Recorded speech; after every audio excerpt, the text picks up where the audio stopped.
Amanda at Organilock Gardens, and we have some aloe here that we did a video, it's been at least 4 months, maybe 5 or 6 months ago, where we separated out and started some pups, and you can see here in the front some of these pups that we started and pulled off of this plant. So it's time to plant this up again. We've had this in one of our mini cubes growing, like this one here, but it is root bound and ready for some new space. So we're going to transplant it into a pot today and try to remove some of these pups at the same time.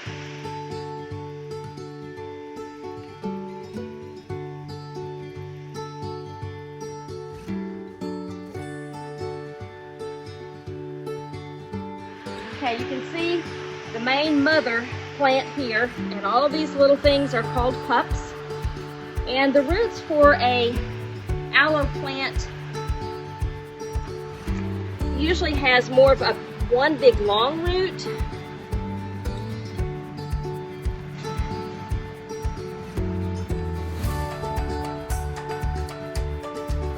You can see all the small roots that are coming off the pups, but we have to find the main root that's just the mom.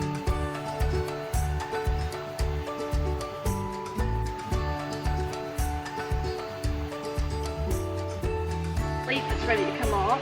Looks like we got another even pup back here we might be able to start off.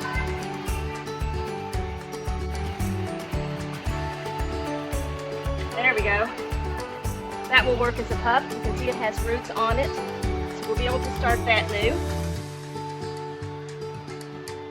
I'll lay this over where I can get to those pups better. Alright. I don't want to disrupt too much.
Okay, here you see we have our mother plant planted.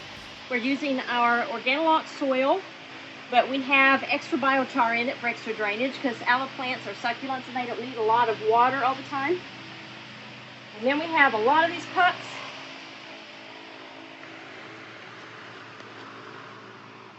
To start new ones.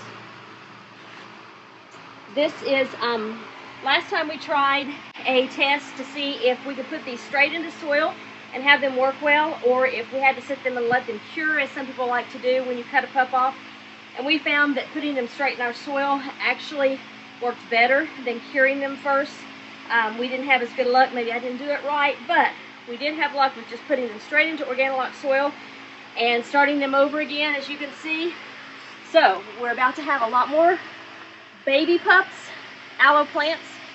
So here we go. We'll water this down good to soak the soil and activate it to get the nutrition flowing, and then we'll let it sit for a while without water because, again, succulents don't like to be watered all the time. So here we go. This is our aloe.